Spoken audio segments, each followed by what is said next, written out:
Cameraman थोड़ा सा settle down हो जाए ताकि बच्चों को मैं सामने से देख सकूं। एक बार जोरदार तालियां अपने सबके लिए। भाई आज आपके स्कूल प्रीमिसेस में शिखर धवन आए हैं, बस इतनी हल्की ताली बजाओगे क्या?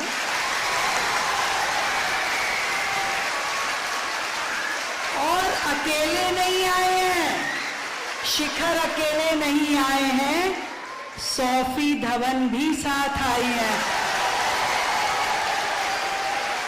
Thank you so much Shikhar, thank you so much Sophie.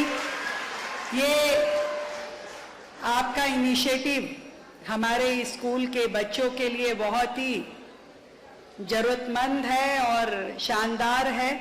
इसके लिए मैं धन्यवाद देना चाहती हूँ अपने अंशिता गुप्ता जी को भी, और साथ में रवि कंवर जो हमारे सीईओ हैं एचएमडी ग्रुप के, जिनकी वजह से आज इस पूरे प्रोग्राम में ये स्टेम लैब जो है हमारे स्कूल को मिल पाई। एक बार जोरदार तालियों से थैंक्स करें।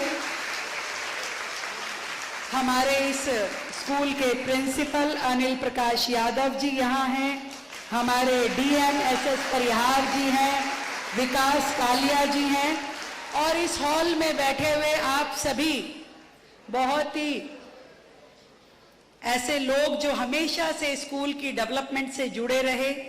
हमारी रामलीला कमेटी के अध्यक्ष किशन वासिया जी, आप सभी हमारे निगम पार्षद अमित नागपाल जी, हमारे डीसी मोहित बंसल जी, हमारे एसडीएम हमारे सुरेश खत्री जी और प्रशांत जी, आप सभी को मैं अभिनंदन करती हूं कि जो लगातार इस पूरे एजुकेशन सिस्टम को अपडेट करने का काम करते हैं, दिल्ली राज्य को आगे बढ़ाने का, यहाँ के विकास करने के लिए लगातार आप लगे रहते हैं।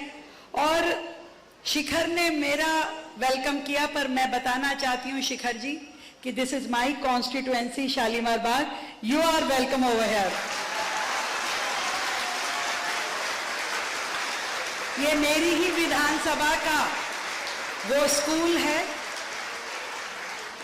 और हमारी पूरी कॉन्स्टिट्यूएंसी में जो बेस्ट स्कूल है वो ये F1U का स्कूल है।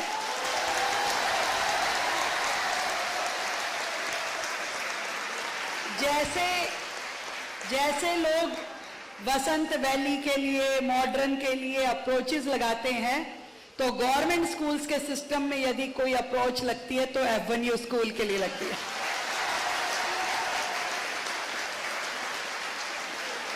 लोग कहते हैं कि भाई पीतमपुरा के F1U स्कूल में हमारा एडमिशन करा दीजिए। तो शुरू से इस स्कूल ने अपनी वो इमेज, अपनी साख, अपनी क्रेडिबिलिटी, अपनी पोजीशन बना के रखी है। इसके लिए मैं प्रिंसिपल महोदय को और यहाँ के सभी टीचर्स को बहुत बहुत बधाई देती हूँ। यहाँ पे एक और बड़ी शख्सियत बैठी है, संदीप गुप्ता जी, जो कि द्रोणाचार्य अवार्डी हैं और टेबल टेनिस के बड़े बड़े नेशनल प्लेयर्स आपके हाथों से बने हैं। और अच्छी बात यह है कि आप इस स्कूल में अपनी एक एकेडमी भी चलाते हैं, जो लगातार हर साल न जाने कितने ही टेनिस प्लेयर हमारे बीच में से लेकर के आते हैं। अभी देश में बहुत बड़ी, देश में नहीं दिल्ली में बहुत बड़ी Commonwealth games table tennis championship आपके द्वारा ऑर्गेनाइज की गई, उसके लिए भी मैं आपको बधाई देती हूँ। और उस कॉमनवेल्थ टेबल टेनिस चैंपियनशिप जो दिल्ली में ही होस्ट की गई, दिल्ली गवर्नमेंट के द्वारा की गई, मुझे खुशी है कि वहां 80% जो प्राइजेस हैं, जो मेडल्स हैं, वो भारत ने जीते। अभी कॉमनवेल्थ ग्लासगो गेम्स में भी आपने देखा कि भारत ने कितने बड़े बड़े अचीवमेंट्स किए, कितने सारे गोल्ड और बाकी सारे मेडल्स हम जीत के आए हैं। तो ये मैं मान सकती हूँ कि हमारा देश भारत जो एक युवाओं का देश है, यहाँ के बच्चों को अगर मौका मिले, सुविधाएं मिले, प्लेटफॉर्म मिले, तो वो बड़े से बड़े मुकाम पे पहुंचने की ताकत रखते हैं, उतना कैलिबर रखते हैं और उतनी क्षमताएं रखते हैं। और मैं विश्वास दिलाती हूं अपने सभी इन स्टूडेंट्स को जो ना केवल स्कूल में पढ़ रहे हैं बल्कि पूरे दिल्ली में हमारे जितने स्कूल्स हैं, हमारी शिखर जी 700 स्कूल बिल्डिंग्स हैं, 1000 स्कूल हैं, कई स्कूल डबल शिफ्ट में चलते हैं, मॉर्निंग एंड इवनिंग। तो ऐसे 1000 स्कूल जो दिल्ली गवर्नमेंट के अंतर्गत चलते हैं, इस 1.5 ईयर ऑफ आवर टेन्योर हमने ये कोशिश की है कि दिल्ली में एजुकेशन को एक अलग जगह लेके जाया जाए, जहां पर हमारे इन गवर्नमेंट स्कूल के बच्चों को हम बेहतर सुविधाएं दे सके और गवर्नमेंट स्कूल के बच्चे भी किसी प्राइवेट स्कूल से कम नहीं है ये बता सके और ऐसे रिजल्ट लेके आ सके। मुझे खुशी है कि इस पिछले 1 साल में जब से दिल्ली में बीजेपी की गवर्नमेंट आई है, तब से हमने इस स्कूल में 28 स्मार्ट क्लासेस बनी है ना भाई, 28 स्मार्ट क्लासेस और 41 कंप्यूटर्स इन आईसीटी लैब। 41 नए कंप्यूटर सरकार ने यहाँ स्कूल में दिए हैं और ऐसे ही हजारों कंप्यूटर हमने दिल्ली के अपने स्कूलों में दिए हैं। पहले जब पिछली गवर्नमेंट थी तो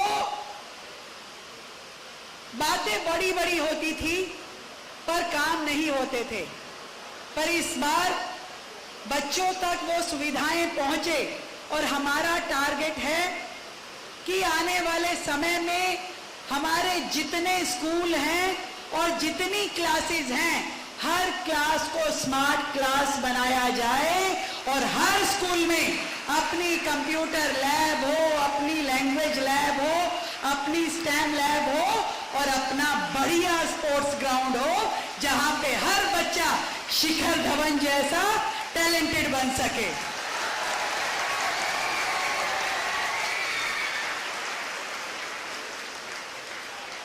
और ये भी मैं कहना चाहती हूं कि सच में मैंने वो सपना देखा है, क्योंकि मैं खुद एक गवर्नमेंट स्कूल से पढ़ी हूं। मैंने ये सपना देखा है कि दिल्ली में हम अपने गवर्नमेंट स्कूल्स की पोजीशन को इस लेवल पे लेके आएंगे कि जहां पेरेंट्स अपने बच्चों को प्राइवेट स्कूल में नहीं, गवर्नमेंट स्कूल में भेजने के लिए अप्रोच लगाएंगे। हर एक वो सुविधा, हर एक वो इंफ्रास्ट्रक्चर जो हमारे स्कूलों की जरूरत है, उनको प्रोवाइड किया जाएगा। अभी एक स्कूल बिल्डिंग में जहां जहां कमी है उसको ठीक किया जा रहा है।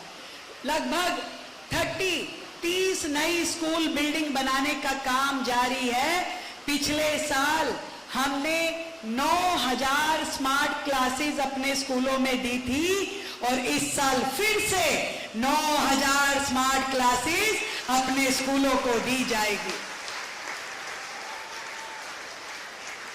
जैसी टेबल टेनिस की एकेडमी स्कूल में चल रही है, हमारा टारगेट है कि हर स्कूल में ऐसे प्राइवेट एकेडमीज के साथ में हम MOU साइन करें, ताकि हमारे गवर्नमेंट स्कूल के बच्चे भी हर स्पोर्ट्स में टैलेंटेड बन के बाहर आएं और स्टेट को रिप्रेजेंट करें, भारत को रिप्रेजेंट करें और देश का नाम कमाएं। मैं HMD ग्रुप को कहना चाहती हूं, भाई आज आपने यहाँ पे एक स्टेम लैब बनाई है, पर मैं कोई एक स्टेम लैब के लिए यहाँ उद्घाटन करने नहीं आई हूँ। सीधी सी बात है, इतना तो हमारे ये लोग जो है ना चलते चलते कर देते हैं। शिखर जी, हमारे ये प्रेसिडेंट जो है ना रामलीला कमेटी के किशन वासिया जी, एक बार इनको मैंने कहा स्कूल में कंप्यूटर दो, तो इन्होंने 25 कंप्यूटर ऐसे ही तुरंत दे दिए थे, पूरा वाटर कूलर लगवाया, बाकी चीजें। आपने मुझे प्रॉमिस किया है 80 स्टैंप लैब आप दिल्ली सरकार के स्कूलों में खोलेंगे, जिसकी शुरुआत आज से हो रही है। राइट? प्रॉमिस है ही आप लोगों का। शिखर जी, सोफी आप बता दीजिए। ग्रेट, तो एक बार जोरदार ताली बजाइए। अब दिल्ली की CM एक स्टैंप लैब के लिए थोड़ी ना आई है, तो 80 स्टैंप लैब जो आपने हमें कहा है कि दिल्ली के स्कूलों में आप लोग खोल के देंगे। और इसके अलावा भी हमने सोसाइटी के ऐसे अलग अलग हेड्स के साथ में बात करते हुए अलग अलग एनजीओज, अलग अलग फाउंडेशन ने हमारी मदद की है और अलग अलग स्कूलों में उनके द्वारा किए जा रहे काम चल रहे हैं। पिछले दिनों मैंने शालामार गांव के एक स्कूल में इनॉग्रेशन किया, जिसमें लाडली फाउंडेशन के द्वारा हमारे स्कूलों में स्मार्ट टॉयलेट बनाए गए, जो कि केवल स्मेल से उनका जेट पंप चलता है और वो शानदार टॉयलेट हमारे स्कूलों में बनाए गए और साथ ही लाइब्रेरीज भी बनाई गई। इसी तरीके से कोफोर्स फाउंडेशन द्वारा भी हमारे 20 स्कूलों में लाइब्रेरी बनाने का काम जारी है। तो मैं ये समझती हूँ कि जब गवर्नमेंट और सोसाइटी मिलकर के काम करते हैं तभी कोई स्टेट आगे बढ़ता है, कभी कोई नेशन आगे बढ़ता है। और देश के प्रधानमंत्री नरेंद्र मोदी जी तो ये कहते ही हैं कि जब देश के 140 करोड़ लोग अपनी अपनी रिस्पॉन्सिबिलिटी समझ के देश के लिए काम करना शुरू होंगे तो खुद ब खुद देश आगे बढ़ने लगेगा। और रिस्पॉन्सिबिलिटी खाली सोसाइटी की, एनजीओस की और गवर्नमेंट की नहीं है भाई, हमारे इन बच्चों की भी है। मैं अपने सभी स्टूडेंट से कहना चाहती हूं कि आपके ऊपर भी बहुत बड़ी रिस्पॉन्सिबिलिटी है। एक तो अच्छे से पढ़ाई करने की, क्योंकि आपका वो बेस्ट रिजल्ट ही हमारे इन गवर्नमेंट स्कूल्स की इमेज को और आगे लेके जाएगा। दूसरा, अपने देश को साफ रखने की, ये सफाई का संदेश, ये क्लीनिंगनेस का संदेश आपके माध्यम से सोसाइटी के हर व्यक्ति तक पहुंचना चाहिए कि हमारी दिल्ली सबसे क्लीन दिल्ली है, सबसे ग्रीन दिल्ली है और देश की राजधानी सबसे सुंदर शहर है। मेरी ओर से आप सभी को बहुत ढेर सारी बधाई, शुभकामनाएं। ऐसे ही अच्छे काम हम लोग मिलके करते रहें ताकि वो हजारों युवा, वो हजारों स्टूडेंट्स जिनकी जिम्मेवारी हम सब पे है, वो आगे बढ़ सके और हम उनके लिए काम कर सके। जय हिंद, जय भारती। बहुत बहुत धन्यवाद आदरणीय मुख्यमंत्री महोदया।